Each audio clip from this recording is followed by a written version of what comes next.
అత్యున్నత సింహాసనమునందు ఆసీనుడైన ప్రేమ కలిగిన పరలోక తండ్రి, మీ పాదాలకు రక్షకుడైన యేసుక్రీస్తు నామములో స్తోత్రాలనైనా. నీ కృపా హస్తాలు చాచి నీ దయచేత మమ్మల్ని పాలించి రక్షించుకొని విశ్వాసులలోనే మమ్మల్ని ఉండకుండా విశ్వాసులను బలపరచడానికి, అవిశ్వాసులను విశ్వాసులుగా నడిపించడానికి, అల్ప విశ్వాసులను విశ్వాసుల సంఖ్యలోకి నడిపించడానికి, నామకార్థ క్రైస్తవులు నిజ క్రైస్తవులు చేయడానికి, అన్ని జనులను రక్షణలోనికి నడిపించడానికి మమ్మల్ని ఏర్పరచుకున్నందుకు నీకు స్తోత్రాలు నాయన. ప్రభా, ఆత్మీయమైనటువంటి అంకుల దగ్గరికి, ఆత్మీయ తల్లి అక్కయ్య దగ్గరికి ఇంతకాలానికి నడిపించిన స్తోత్రాలు.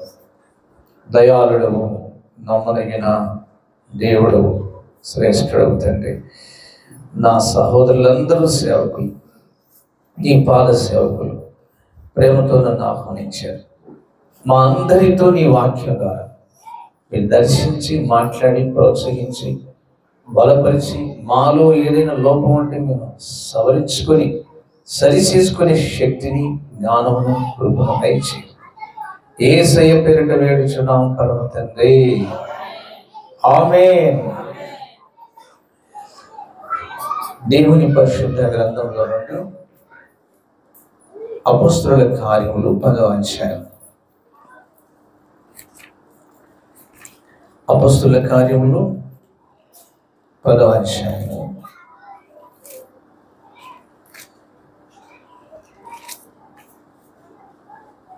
9, 10, 11 వచనాలు. మరునాడు వారు ప్రయాణమైపోయి పట్టణమునకు సమీపించినప్పుడు పగలు ఇంచుమించు 12 గంటలకు పేతురు ప్రార్థన చేయుటకు మిద్దె మీదికి ఎక్కెను. అతడు మిక్కిలి ఆకలిగొని భోజనము చేయగోరెను. ఇంటివారు సిద్ధము చేయుచుండగా అతడు పరవశుడై ఆకాశము తెరవబడుటయు 4 చెంగులు పట్టి దింపబడిన పెద్ద దుప్పటి వంటి ఒక విధమైన పాత్ర భూమి మీదికి దిగి వచ్చుటయు చూచెను. చాలు. మొట్టమొదట మనం తెలుసుకోవాల్సిన విషయం ఏంటంటే, మనం దేవుని సేవకులం. ఆమేన్. సేవకురాండము, సేవకులం. ఏం కులం? అదే మన ప్రపంచం కంటే మన దేశం దీన్ని ఎక్కువ అడుగుతుంది. దీన్ని మీదేం కులం అంటారు. దైవ సేవకులం, జీవన యాత్రికులం, నవయుగ సైనికులం, పరలోక పౌరులం. భక్తుడు మాసిలామణి గారు ఆ ప్రశ్నకి ఈ పాట రాశాడు. మనం దేవుని సేవకులం. ఇది మనం చెప్పుకున్న మాట కాదు, దేవుడు చెప్పే మాట. ఆయన చాలా చక్కగా చెప్తాడు. ఒక మాట అక్కడికి వెళ్దాం, యెషయా గ్రంథంలోకి వెళ్దాం. యెషయా గ్రంథంలో అమూల్యముగా, చాలా అద్భుతంగా మనల్ని ఎంత ప్రేమిస్తాడంటే అంత ప్రేమించి ఆయన మనతో మాట్లాడతాడు.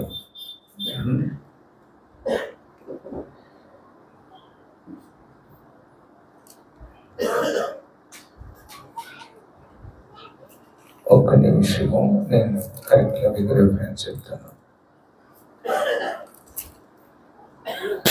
యెషయా గ్రంథం 44వ అధ్యాయము 21వ వచనం. యెషయా 44:21. యాకోబు, ఇశ్రాయేలు వీటిని జ్ఞాపకం చేసుకొని. ఈ పేర్ల దగ్గర మన పేర్లు అట్లా పెట్టుకుందాం. అట్లాగా 1-2 పేర్లు ఇచ్చాడు ఇక్కడ. ఎందుకంటే యాకోబు దేవుడు ఇశ్రాయేలుగా మార్చాడు కాబట్టి. వీటిని జ్ఞాపకం చేసుకొను, నీవు నా సేవకుడు, నేను నిన్ను నిర్మించితిని. ఇశ్రాయేలు, ఎందుకు అన్నిసార్లు చెప్తున్నాడండి? నీవు నా సేవకుడవై ఉన్నావు, నేను నిన్ను మర్చిపోజాలను.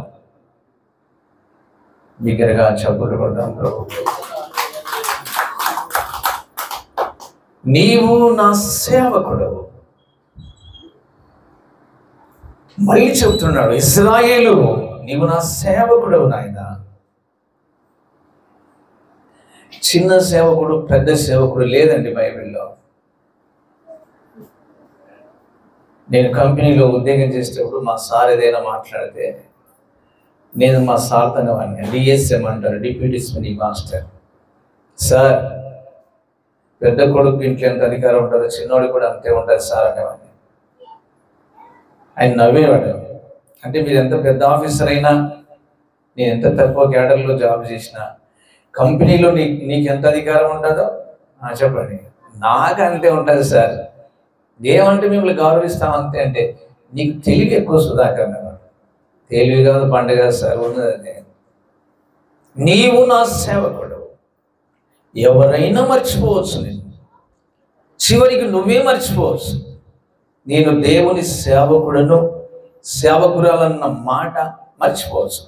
మర్చిపోయితే ఏమంటాం? ఏం సేవనో ఏమో, ఎందుకు వచ్చానో ఏమో, రాకపోయినా బాగుండేది.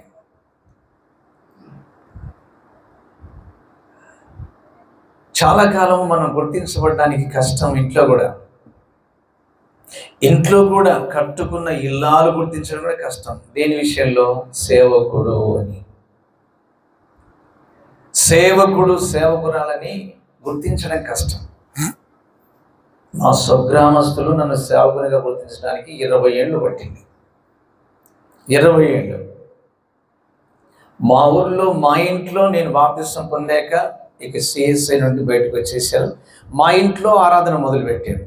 ఇంట్లో 4 తమ్ముళ్ళు, 4 చెల్లెమ్మలు, అమ్మ నాన్న, మా నాయనమ్మ, మేము, ఇంట్లో 2 కోడళ్ళు. అప్పటికి ఉదయం 6 గంటలకే ఆరాధన మొదలు పెట్టేసి 8 గంటల లోపల ముగించేసుకుంటాను. నేను ఆరాధన చేస్తుంటే మా ఇరుగు పొరుగు వాళ్ళు అనుకుంటారు, ఈయనకు నిలువు సొక్క లేదు, నడుముకు తాడు లేదు, బైబిల్ కాలేజీ లేదు, ఈయన బళ్ళు ఇస్తాడేంటి, ఈయన ప్రభుభోజనం ఇస్తాడేంటి, ఏం అర్థం కావట్లేదని బయట తిరిగే గుస్సు మాట్లాడుకున్నాడు. మా ఇంట్లోనే కానుకలు పోగు చేసుకుని ఇక వాళ్ళకి ఆశీర్వాదం ఇచ్చేసి ఏం టిఫిన్ చేయకుండా మళ్ళీ మునగాలకు వచ్చేస్తా ఆరాధన. అక్కడ ఆరాధన జరపాలి. పూలూరు దగ్గర దిగి నడుచుకుంటూ రావాలి. అక్కడ ఆరాధన చూసుకొని మధ్యాహ్నం 1 గంట లోపల సింధుకూరు వెళ్ళాలి. సింధుకూరులో కూడా ఆరాధన చేయాలి. 3 చోట్ల. కొంతమంది అంటారు బ్రతకలేక బడి పంతులు అయ్యాలి అన్నట్టుగా, బతకలేక బైబిల్ పట్టుకున్నాళ్ళి. కొంతమంది అంటారు. మీరేమంటారు? అవునేమో అంటారా? అవునేమంటే రికార్డ్ అయిపోతుంది. No, I'm God's servant. నేను దేవుని సేవకుని. ఇది ఆశామాష విషయం కాదు.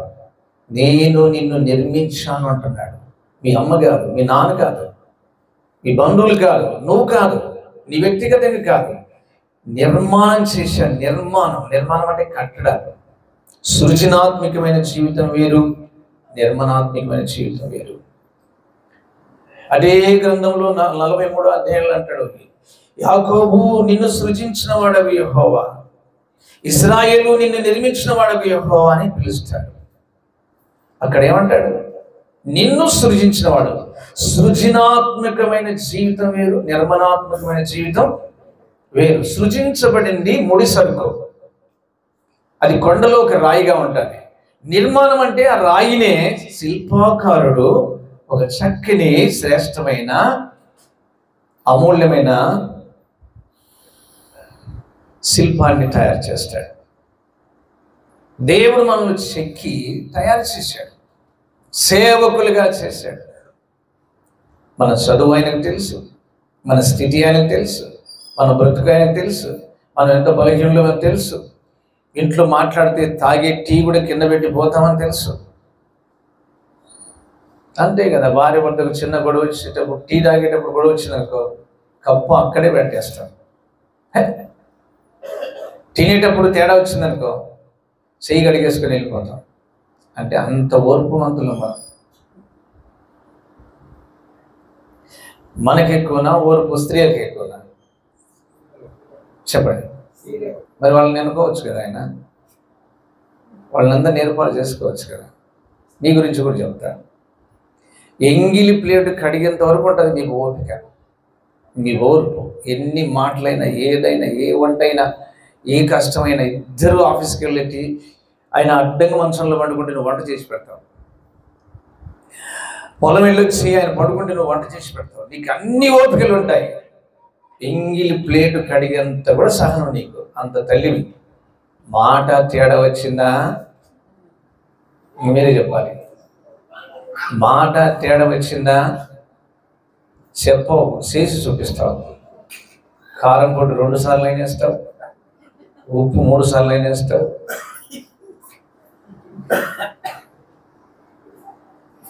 ఎవరికి ఏం తక్కువ కాదు. ఇలాంటి వారిని పరలోకపు మహిమ స్వరూపుడైన దేవుడు, అద్వితీయ సత్యదేవుడు పరిశుద్ధుల సంఖ్యలోకి తీసుకురావడం. ఏం ప్రభుత్వం అంటారు, ఏ వరుసలో నిలబడితే నన్ను నిలబడిస్తారయ్యా నీ వాళ్ళంతా. అబ్రహాము విశ్వాసులకు తండ్రి, ఆ వరుసలో నిలబడ్డాననుకో పక్కనున్న వాళ్ళు అంటారు, పెద్ద మొగాడివే అబ్రహాం, అంత మొగాడివే నువ్వు, పక్కన ఆ వరుసలో నిలబడతావా? ఆయన త్యాగం ఏంటి, ఆయన నమ్మకం ఏంటి? 100 ఏళ్ల వయసులో బిడ్డలు కన్నాడు, నువ్వు అంటావా? నీకు అంత నమ్మకం ఉందా? ఒకానొక కొడుకును బలి ఇచ్చేసాడు అంతే, ఇచ్చినట్టే. అది నువ్వు ఇస్తావా? ఆ వరుసలో నిలబడతావా? పక్కకు తప్ప అనేస్తా. లేదు లేయ్యా, నోవాహు వరుసలో నిలబడతానంటే నిలబడిస్తారా? భూలోకమంతటిలో నీ ఒక్కడవే నీతిమంతుడు, పక్కకి వెళ్ళి బస్సు దాకా అంటారు. లేక హానోకు వరుసలో నిలబడితే నిలబడిస్తారా? హానోకు దేవుడితో కూడా నడిచినవాడు, చిన్నప్పుడు నేను నడికే నీకు మర్యాద తెలుసు, పక్కకి వెళ్ళిపో. ఇట్లాగా అందరి పేర్లు తీసుకొని చెప్తాను. ఏ వరుసలో నిలబడతానని నన్ను తెచ్చుకున్నావా ఏ సేవకుడుగా నువ్వు? ఈ రోజు వరకు అదే అడుగుతారు, ఎందుకు తెచ్చుకున్నావా నన్ను సేవకుడిగా? ఈ రోజు వరకు నీవు మహిమ తీసుకురాలేకపోతున్నా నేను. ఏ వరుసలో నన్ను నిలబడిస్తారు ప్రభు? అప్పుడు యేసు ప్రభు అంటాడు, ఏ వరుసలో నిన్ను నిలబడనీయరని నాకు తెలుసు, అయితే నా వరుసలో తెచ్చుకున్నాను, నా వరుసలో నిన్ను నిలబెట్టుకున్నా.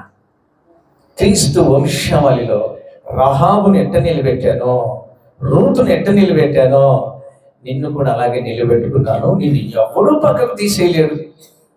స్తోత్రం. నిన్ను ఎవడు కదిలించలేదు. నా వరుసలో కదా నువ్వు ఉంది. వాళ్ళ వరుసలో అయితే వాళ్ళు గొనిగి సనుగుతారేమో. నా వరుసలో ఉన్నావు గనక, నా బిడ్డవు గనక, నా సేవకుడు గనక నీకేంటి? ఒకవేళ రాజకీయాలలో మనం సరిపోతామేమో, లోక వ్యాపారాల్లో, లోక వ్యవహారాల్లో, సంపాదనలో అక్కడిక్కడ సరిపోతామేమో. కానీ మరి ఏమంటారు, చిన్న చిన్న పనులు చేసుకున్న వాళ్ళంతా దేశాధినేతలు అయిపోయారు. అవలేదా? అయ్యా, మసాలీరన్న అని చనిపోయాడు అనుకుంటా. ఉన్నాడు, పోయాడు, ఇంకా ఉన్నాడంట. మళ్ళీ పోయాడు కదా. ఆయన పేరే మసాలీరన్న. ఆయన కూడా మన డిస్టిక్కి జెడ్పీటీసీ చైర్మన్ అయ్యాడు,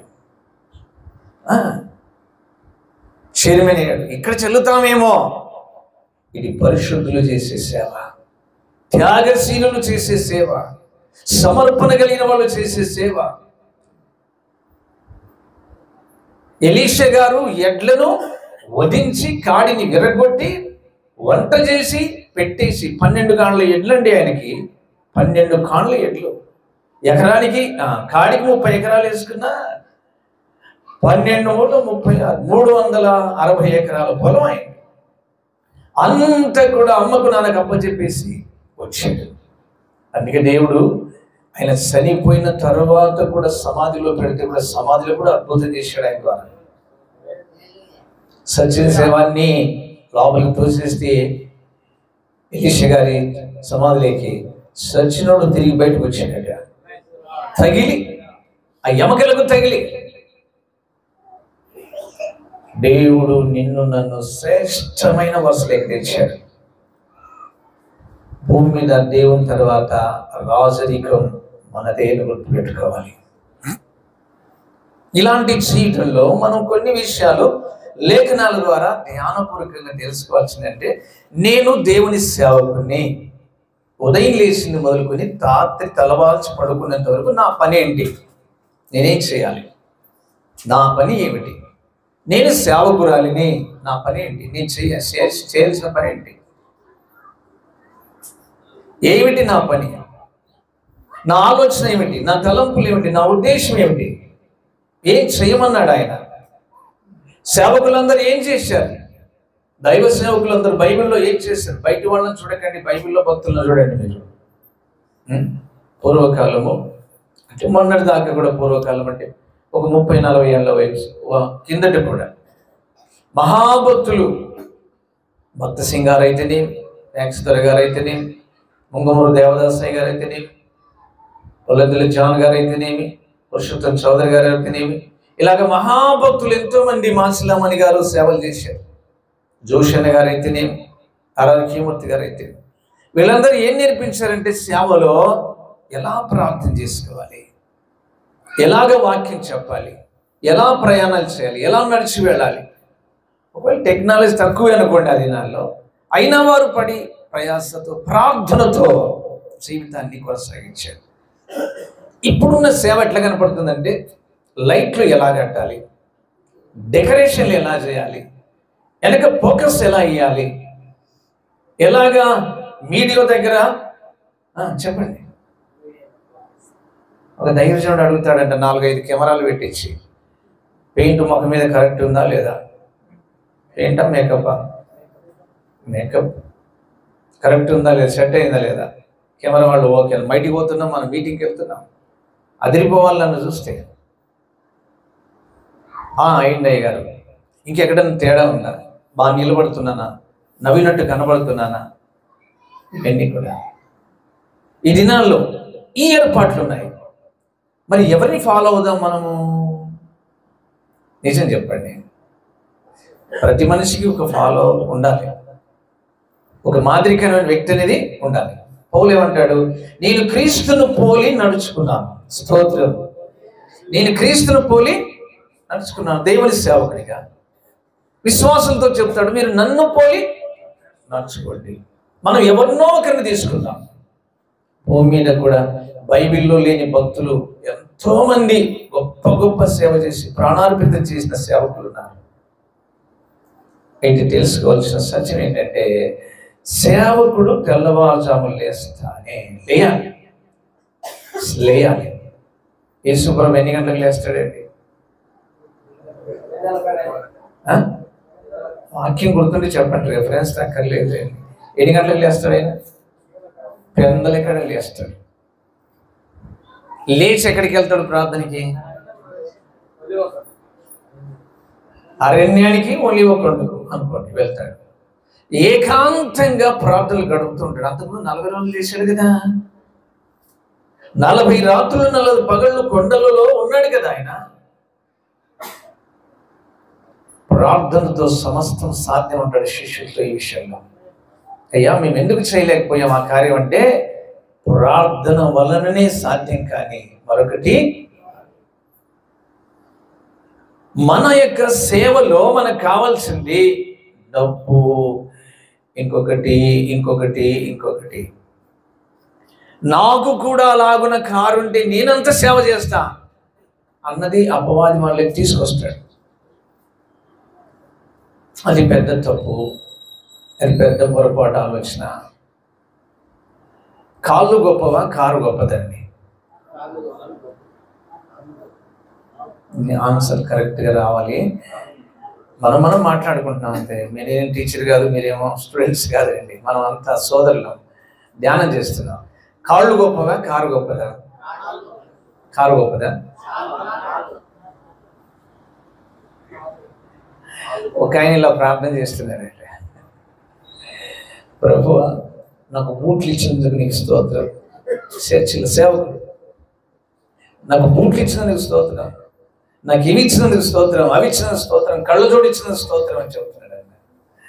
ఇంకొక ఆయన పక్కలోనే ఉన్నాడంటే హ్యాండిక్యాప్ సేవకుడు. ప్రభువా, నాకు 2 కాళ్ళు లేకపోయినా నీ సేవ చేయిస్తున్నందుకు నీకు స్తోత్రం. ఆయన అంటాడంట, ఏయ్ నోరు పోయిరా, నువ్వేంట నాకు ఆపోజిట్ ప్రార్థన చేస్తావంటే, అన్న నేను చేయలేదన్నా, కాళ్ళు ఇచ్చినందుకు స్తోత్రం చెప్పలే కానీ బూట్లు ఇచ్చినందుకు స్తోత్రం చెప్తున్నాను. తప్పు కదా అది. కాళ్ళు ఉన్నాయి కాబట్టి బూట్లు వేసుకున్నాను, కాళ్ళే లేవనుకో అది ఇచ్చిన దేవుడు ఇది ఇస్తాడు. ముందు ఇక్కడ కృతజ్ఞులం కావాలి. పేతురు కరెక్ట్గా మధ్యాహ్నం 12 గంటలప్పుడు యేసుతో తిరిగిన మనిషి ఆయన, మామూలు కాదు. 3.5 సంవత్సరాలు పేతురు తర్జన భర్జన పడి సేవకు వచ్చాడు.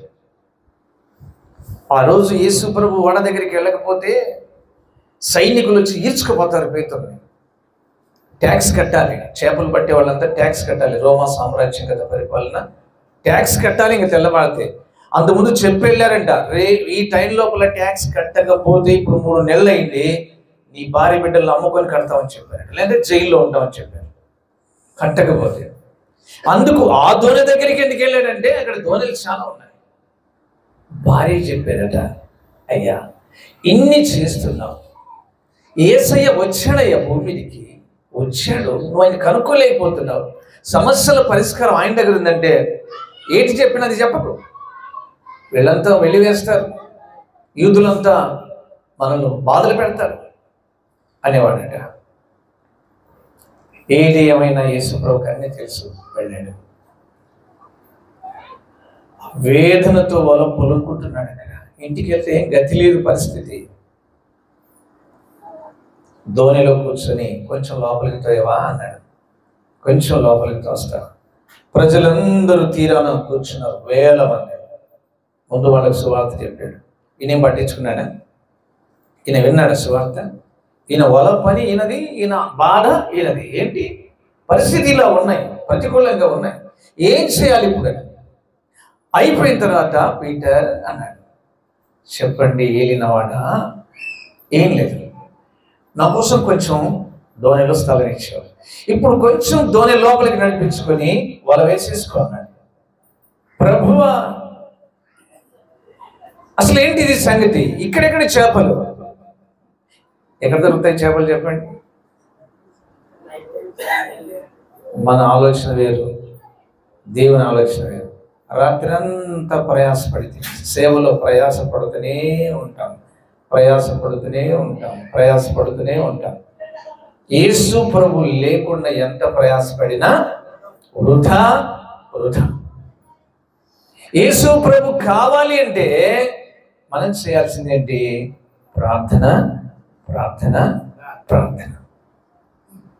ప్రార్థనే మూలం. సేవకు ప్రార్థన చాలా ప్రాముఖ్యమైనది. ప్రార్థనతో వేసిన ఫౌండేషన్ అంచెలంచెలుగా దేవుడు పెంచుకుంటూ వస్తాడు.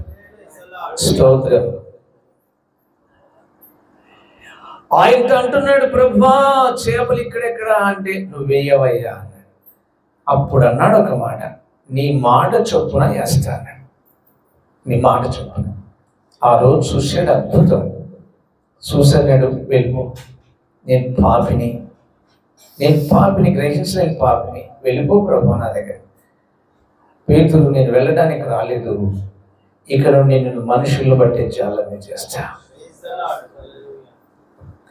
యేసు ప్రభువును వెనక్కి ముందుకు అడిగిన మనిషి ఎవరో తెలుసా? 12 ఈ మనిషే వెనక్కి ముందుకు ఉన్న సందేహాలన్నీ అడిగేస్తాడు. అస్సలు లోపల పెట్టుకొని కొనగడు. ఆయన పద్ధతి అది. అందుకే యథార్థవంతులు యెహోవాకు నీకేం కష్టం అని ఆయన చెప్పయ్యా. లోపల పెట్టుకొని కొనుగుతే ఏం లాభం వస్తుంది? ఏం లాభం రాదు. ఆయన చెప్పేసి డైరెక్ట్గా, ఎందుకు పిలిచావు, ఏ విధంగా పిలిచావు, నాకు సేవ అంటే తెలియదే, పరిస్థితులు ఇలా ఉన్నాయి, పరిస్థితులు ఇలాగ దారుణంగా ఉన్నాయి, ఏంటి, ఎలా నేను ఆత్మలు సంపాదించాలి నాయన, ఏ విధంగా చేయాలి ప్రభు అడుగు చెప్తాడు. వల ఎక్కడేమంటే అక్కడే వేయొద్దు అంటే వేయొద్దు. అక్కడ నేర్చుకున్నటువంటి కార్యం మొదలైంది. 3 సంవత్సరాలు పైబడి ప్రభుతో తిరిగాడు. ప్రభు పునరుద్ధరణుడై తిరిగి లేచినాక నమ్మకం ఉంది ఆయనకే ప్రభు మీద తిరిగి లేచాడే. ఉందా? ఏమన్నాడు? చేపలు పట్టడానికి మళ్ళీ వెళ్ళిపోతాడు. మనం పేతురుకు బంధువులు చాలా మంది ఉన్నాం ఇక్కడ. తమ్ముళ్ళం కావచ్చు, అన్నగారం కావచ్చు, చెల్లెలు కావచ్చు, అక్కలు కావచ్చు. నా వాళ్ళు కాదు అంటే నీతో నాతో అవుతుందని పిలిచాడు ఆయన. నీతో నాతో అవుతుందని. పోన్లే ఈ పేతురు కాకపోతే ఇంకొక పేతురు ఎంతమంది లేరు నాకు అనుకోవాలి కదా యేసయ్య కూడా. నో, ఆ పేతురే కావాలి ప్రభువుకు. మనమే కావాలి. ఆయన ప్రేమను అర్థం చేసుకున్నటువంటి తత్వం మనకే నేర్పించాలి. వెళ్ళి తీరాన నిలిచాడు. పిల్లలారా ఏమైనా ఉన్నాయా అన్నాడు. తినడానికి ఏమైనా ఉన్నాయా అని. ఆయన తినడానికి అనుకున్నాడేమో వీళ్ళు. మీకు ఒక మాట పంచుకోవాలి. పిల్లలారా అని ఎందుకు పిలుస్తాడు ప్రభు శిష్యులు చెప్పండి? పిల్ల చేష్టలు ఉన్నాయి వాళ్ళ దగ్గర. మీరు పిల్లలారంటే చిన్నపిల్లలు ముద్దులు పిలుస్తున్నాడు అనుకుంటున్నారేమో. పిల్ల చేష్టలు దండిగా ఉన్నాయి. ఎవరి దగ్గర? ఏమన్నారు అంటే మన దగ్గర లేవని అది చెప్పాలి బ్రదర్. నెట్ అయ్యకూడదు అక్కడికి. వాక్యం మనం పోల్చుకుంటున్నాం. తర్జుమా మనకు రావాలి. పిల్లలారా అన్నారంటే తిరిగి లేస్తానని చెప్పాను మీకు. పునరుద్ధరణ అవుతానన్నాను, మీతో కలుసుకుంటానన్నాను. ఇదేంటి పిల్ల శాస్త్రాలు? మళ్ళీ పిల్లలు ఆడుకున్నంతసేపు ఆడుకుంటారు. వెళ్ళేటప్పుడు ఏం చేస్తారో చెప్పండి. ఆడుకున్న ఆట వస్తువులన్నీ జడగొట్టిపోతారు. అందుకే ఆయన పిలుస్తున్నాడు పిల్లలారా అని. ఆ పిల్లలను పట్టుకొని ఉన్నతమైనటువంటి కార్యం చేయడానికి. నేను ఇజ్రాయెల్ దేశం వెళ్ళాను. పేతురు ఎక్కడ దేవునితో మాట్లాడా అక్కడ నిలబడ్డాను. ఆయన తాళంచి ఎక్కడిచ్చానో అక్కడే నిలబడి ప్రార్థన చేసుకున్నాను. ఏడ్చాను, భయంకరంగా ఏడ్చాను. పేతురు అత్తగారి ఇంట్లోకి కూడా వెళ్ళాను. అది పెద్ద మందిరం కట్టబడింది అక్కడ గలిలయ సముద్ర తీరాన పక్కలో. అక్కడే ఉండేవాళ్ళంటే చేపలు పట్టుకునేవాడు. ఆ బంధం, ఆ అనుబంధం, ఆనందం పేతురులో ఇక నిండిపోయింది. పరలోకపు తాళపు చెవి నీకు ఇస్తున్నా. తాళపు చెవి అంటే మనం ఏమనుకుంటాం? తాళపు చెవి లేకుండా ఎంత తాళమైనా ఓపెన్ కాదు. తాళం ఓపెన్ కాకుండా ఇంట్లోకి వెళ్ళలేము. ఇంట్లోకి వెళ్ళకుండా ఏ సరుకు తెచ్చుకోలేము. ఏ వస్తువు ఒకవేళ మీరు అనొచ్చు కొడితే పగిలిపోతుంది కదా అని. ఇది ఆ తాళం కాదు. ఇది రాంగ్ వేలు తీసి తాళం కాదు. ఇది రైట్ వేలోనే వస్తుంది. దీని కోడ్ ఉంటుంది. అదే ప్రార్థన తాళపు చెవి. అదే ప్రార్థన తాళపు చెవి. ఆయన్ను ప్రభావితం చేసిన తర్వాత ఒక్కరోజు ప్రసంగం చెబితే 3000 మంది బాప్తిసం తీసుకున్నారు. ఒక్కరోజు ప్రసంగం చెబితే 5000 మంది రక్షించబడ్డారు. సీక్రెట్ ఏంటి అని మనం ధ్యానం చేయాలి. మన దేవుడు పక్షపాతి కాదు. మన దేవుడు మాట ఇచ్చాడు. మోషేకు తోడైనట్లు జాషువా నీకు కూడా తోడైంటాను. దావీదునకు చూపిన శాశ్వత కృప నీకు చూపుతాను.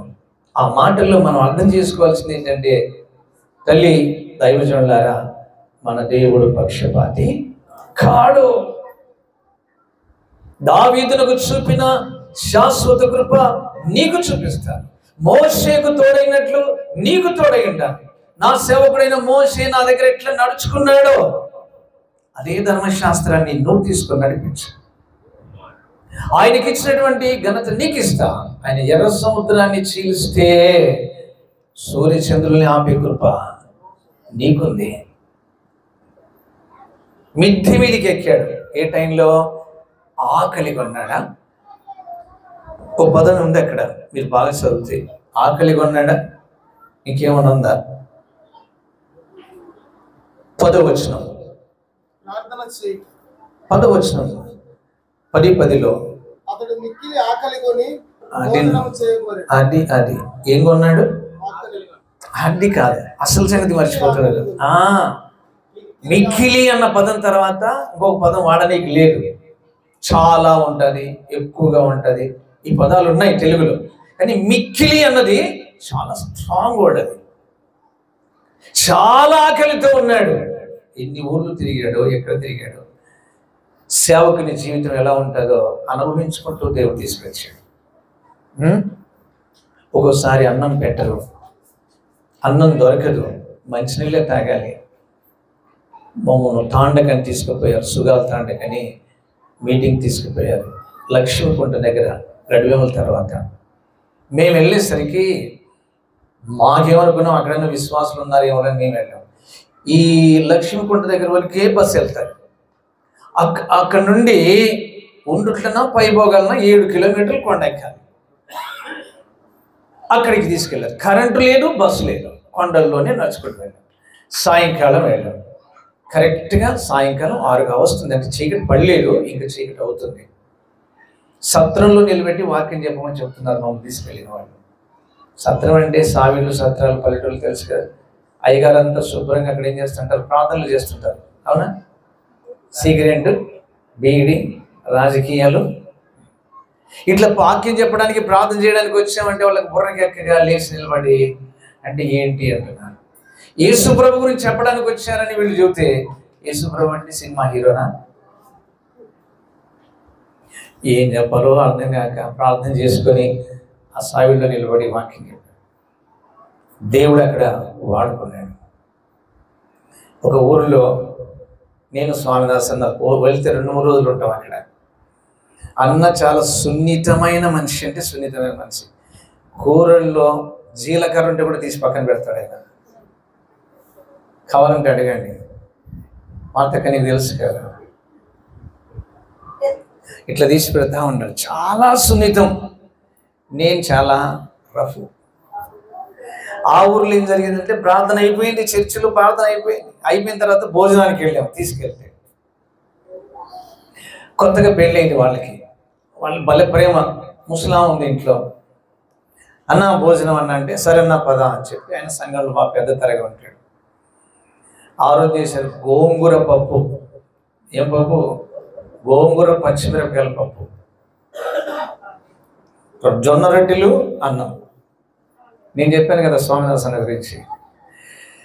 నేను ఆయన్ని ప్రార్థన చేసేది భోజనానికి చేయన్న అంటే చేస్తాడు. బాబు చాలా సహకరించాడు. చిన్నపిల్లలాగా నోట్లో నేనే పెట్టుకున్న ఫస్ట్ అగ్ని కనపడతా ఉంది. అని అన్నామా, అన్న ముందరనే కూర్చున్నాడు. భార్యను పిలుస్తాడు, తిడతాడు. కొత్తగా పెళ్ళింది, గొడవ పెట్టినట్టు అవుతాం. నేను స్వామిదాస్ అని చెప్పాను, అనొద్దు, ముక్కులు గట్టిగా చీదొద్దు, ఎట్లాగో ఒకలాగా తినేస్తాం. నేను ఉపాయం ఏం చేశానంటే, అన్న కొంచెం పెరిగిస్తారా అన్న. లాజర్ అన్న వాళ్ళ ఇంట్లన్నా చూటూరులా పెరిగిస్తారా? ఏమన్నా పెరిగేందుకు? ముందు కమ్మగా గోంగూరలో అసలైనట్టు పెట్టామన్నా, తినండి అన్న. ఎక్కడికి ఎక్కుతుంది అది? ఏం జరిగిందో తెలుసా? తర్వాత విచారణ చేస్తే అత్తమ్మ గారు పచ్చిమిరపకాయలు వేయలేదని కోడలేసిందట. కోడలేయలేదని మా కోసం అంత పని, మా మీద అంత ప్రేమ. అందుకే విశ్వాసుల యొక్క ప్రేమ మాకు రోగాలు తెస్తూ ఉంటుంది. అన్న తట్టుకోలేకపోయాడు పాపం, అన్నాడు. నేను అక్కడికి చెబుతున్నా వద్దన్నా. అన్న అన్నాడు, అన్న కారం ఉందా అన్నాడు. కాదులే, అన్నకు పెద్దగా పట్టదు పాపం, కొంచెం సున్నితం లేదు. లేదన్నా పాపం ముక్కుల్లో నీళ్లు కారుతున్నాయి, కళ్ళల్లో నీళ్లు కారుతున్నాయి అన్న.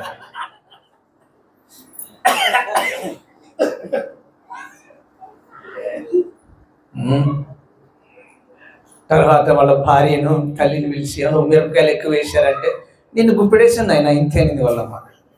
నువ్వేమని వేసావంటే, నేను కూడా గుప్పెడేసానంటు.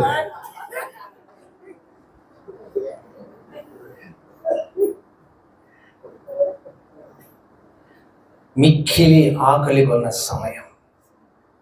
ఎక్కడ దొరుకుతుందో తెలియదు, ఎక్కడ తింటామో తెలియదు.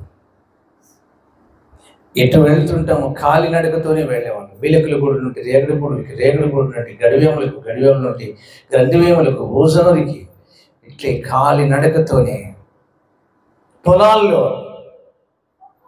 పొలాల్లోనే మోకరించి ప్రార్థన చేసుకునేవాళ్ళం. ప్రార్థన ప్రార్థన మాకేంటి? ఎందుకు ప్రార్థన చేయాలి? వెళ్తున్నాం ప్రార్థన చేయాలి. మీలాంటి వాళ్ళు సమస్యలు చెప్తే నోట్స్ పెట్టుకునేవాడిని, నోట్స్ రాసుకునేవాడిని, ఇంటికి వెళ్ళి ప్రార్థన చేసేవాడిని. మిక్కిలి ఆకలి కొనినప్పుడు, కష్టాలలో ఉన్నప్పుడు, ఆకలి అంటే కరువుకు సూచన, సమస్యకు సూచన. మిక్కిలి బాధల్లో నువ్వు ఉన్నప్పుడు కూర్చొని దిగులు చేస్తే ఒక్క సమస్య తీరమంటే తీరదు. నేను సేవకు ఎందుకు వచ్చానంటే, సేవకు వెళ్తే బాబులను చూశాను కదా, బాబుల్ని శుభ్రంగా అన్నీ దొరికిపోతాయి, భలే చూసుకుంటారు. మాకు దేవనగర్లో ఒక పిల్లోడు ఉన్నాడు. వాళ్ళ అమ్మమ్మ అడిగేది, ఏంటిరా నువ్వు పొద్దుస్తమానం అంకులు తిరుగుతావు మనోజ్, మీకు గుర్తుంటాడా బాబు, అంకుల్లో తిరుగుతావురా ఏంటిరా మనోజ్ అని అడిగితే, అమ్మమ్మ నేను కూడా పాస్టర్ అవుతా అనేవాడు. ఏంటి పాస్టర్ అవుతారా, బాగా చదువుకోవాలి అంటే, ఓ అమ్మమ్మ ఎంత చదివినా ఏం లాభం, అంకులు ఏ ఇంటికి వెళ్ళినా చికెన్ బిర్యానీ, పుట్టినరోజు కదే, పెళ్లి రోజు కదే, ఆయన ఎంత వెళ్తే అదే మా అమ్మమ్మ అంటే. దేనికోసం వాడు పాస్టర్ కావాలనుకున్నాడు? చికెన్ బిర్యానీ అయ్యాడు. ఇప్పుడు వస్తాను నా దగ్గరికి, అంకుల్ ఒకసారి మీటింగ్ పెట్టవాడు. పెడతలేరా? మిక్కిలి ఆకలి కొనినప్పుడు, మిక్కిలి శ్రమల్లో, మిక్కిలి కష్టాల్లో, మిక్కిలి బాధల్లో దేవునితో మాట్లాడుకోవడమే. ప్రభువా ఏమిటో ఈ పరిస్థితి, నాకు తెలియదు.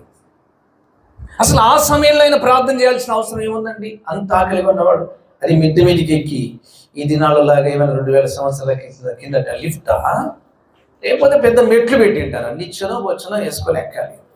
అది మధ్యాహ్న సమయం, 12 గంటల టైం, ఎండ బలంగా ఉంది.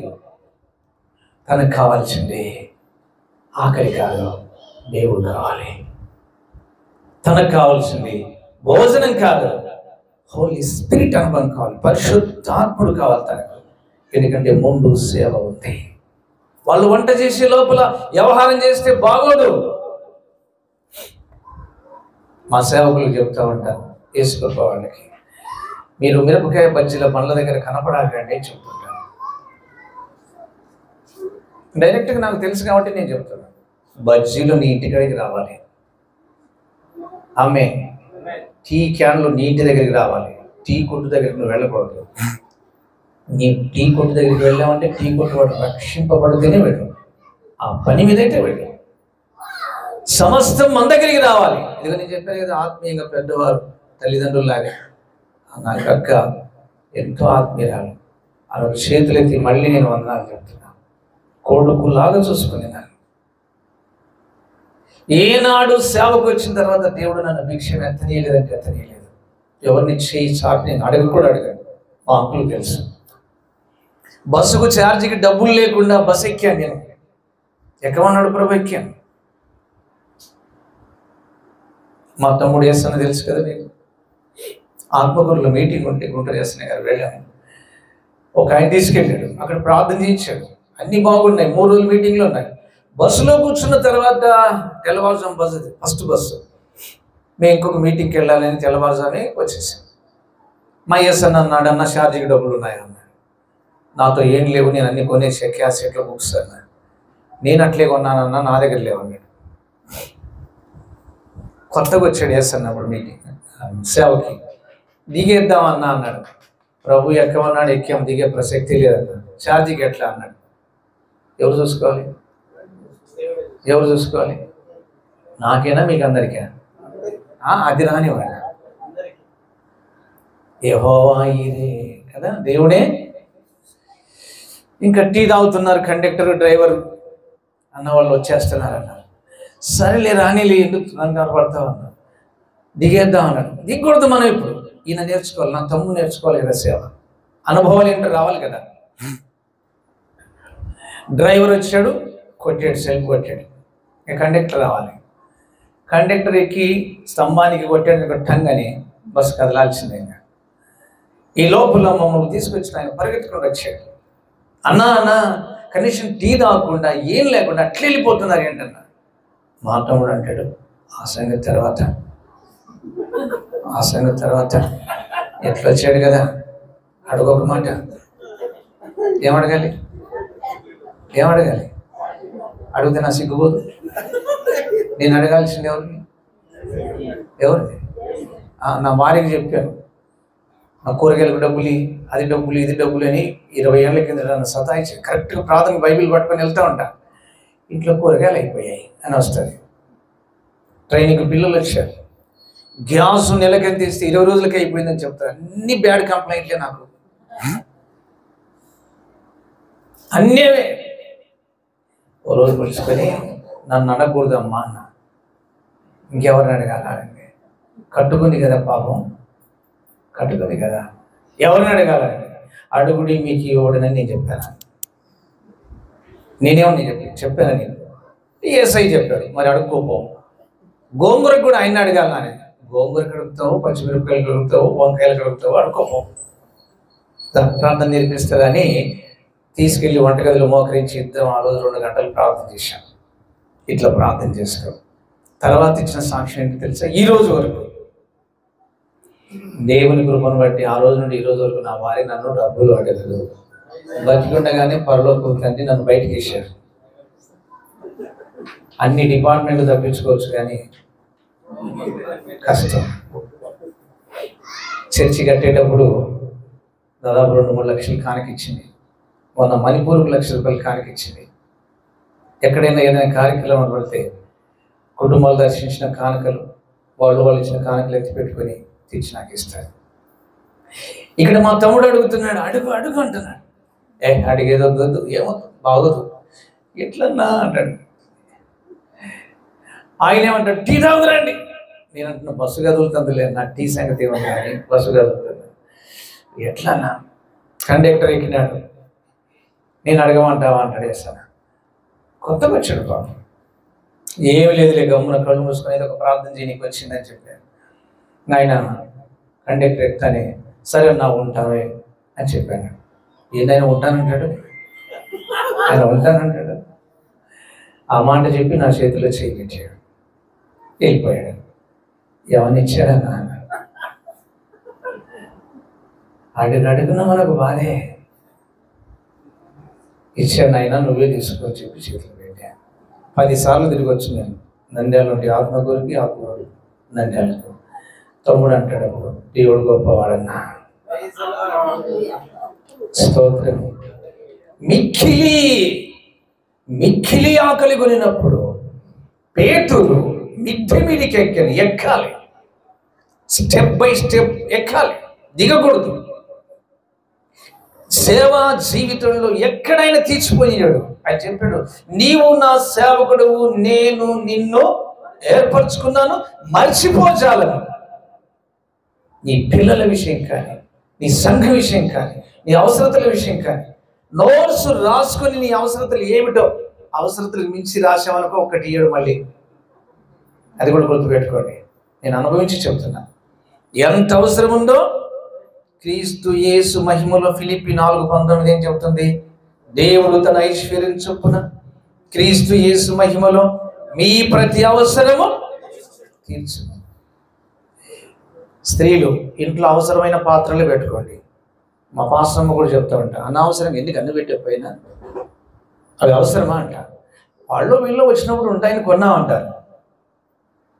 దేవుని పిల్లలు మన అవసరం ఏంటో ఆయనకు తెలుసు. మిక్కిలి కష్టాలలో, మిక్కిలి శ్రమలలో, మిక్కిలి బాధల్లో ఉన్నప్పుడు ఏం చెయ్యొద్దు, ఆయన పాదసంలో కూర్చొని మోకాళ్ళేసి, కూర్చోగలిగితే కూర్చో, మోకరించగలిగితే మోకరించు. లేదు సాష్టాంగ పడతానంటే సాష్టాంగ పడు, ప్రార్థన చేయంతే. దుప్పటి దిగుతాది కిందికి, దుప్పటి కిందికి దిగుతాది. చతుస్పాద జంతువులు, అనేకమైనటువంటి రకరకాల జంతువులు దించేశాడు అక్కడికి. దానికి చిహ్నం చెబుతున్నాడు, గొప్ప సేవ నీకు నేను ఇవ్వబోతున్నానని చెప్తున్నాడు. ఆ దర్శనం తర్వాతనే కొర్నేలింటికి వచ్చాడు. కొర్నేలి పేతురుకు సాష్టాంగపడ్డాడు. 100 మంది అధికారులకు అధికారి. పేతురు ఒక చేపలు పట్టుకునేవాడు.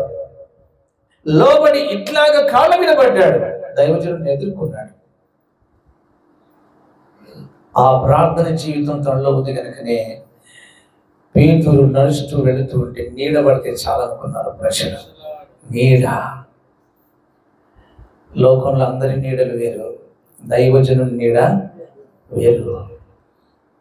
దైవజనుల్లో దేవుడు ఉండి చేసే కార్యం అది. ఆ సిలువ నీడలో మనం రక్షించబడ్డాం.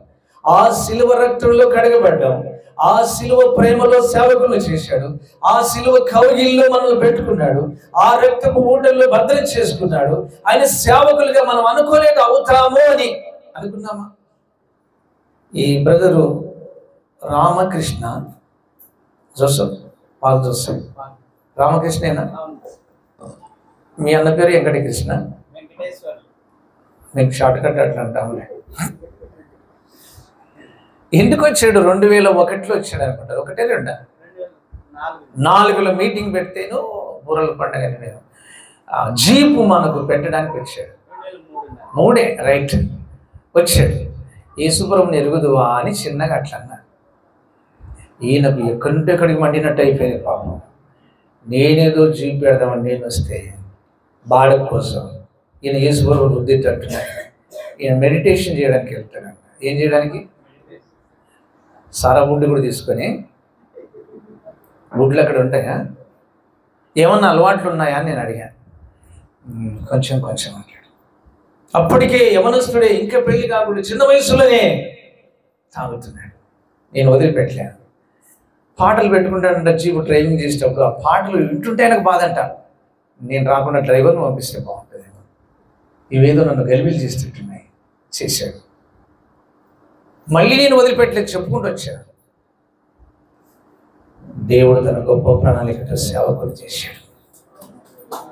తన కుటుంబాలన్నీ రక్షించబడ్డాయి. పెద్ద సాక్ష్యం సింపుల్గా చెప్పాను. తాగేవాడు ఎప్పుడు? ఉదయం, సాయంత్రం, మధ్యాహ్నం. పేరు? ఎవరు తాగారంటే ఏమని చెప్తారు చెప్పు? వాళ్ళ పేర్లు ఎందుకు పెట్టుకున్నారు పాపం? వాళ్ళు ఏదో పూజింపబడుతున్నారు లోకం. ఎవరు తాగిందంటే వాడే రామకృష్ణ గారు. ఎవరిని తిట్టిస్తున్నాం? ఎవడు తాగిండ్రా వాడు అట్టాడుస్తున్నాడంటే వాడే రామకృష్ణ గారు. ఎక్కువ తాగాడు, ఎక్కువ వస్తున్నాడు. ఎవరిని తిట్టిస్తున్నాం? ఎంత పుణ్యాత్ముడి! బకాసురుడు, జరాసంధుడు పెట్టుకోవాలి పేరు. కీచకుడు, రాక్షసుడు ఉన్నారు కదా చిన్నప్పుడు మన బుక్కుల్లో. జోసఫ్గా మార్చాడు. పాల్ జోసఫ్గా మార్చాడు. God bless you brother. Thank you. ఇక ముగించుకోబోతున్నాను. పేతురు నడుస్తూ ఉంటే అనేకులు అనుకున్నారంటే 5వ అధ్యాయంలో చెబుతాడు. చూసి ప్రార్థనలోకి వెళ్ళాం. 5వ అధ్యాయంలో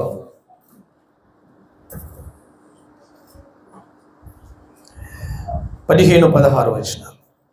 అందుచేత పేతురు వచ్చుచుండగా జనులు స్తోత్రం రోగులను వీధులలోనికి తెచ్చి వారిలో ఎవని మీదనైనను నీడైనను పడవలనని మంచముల మీద పరుపు మీద వారిని తీసుకుని ఉంచిరి.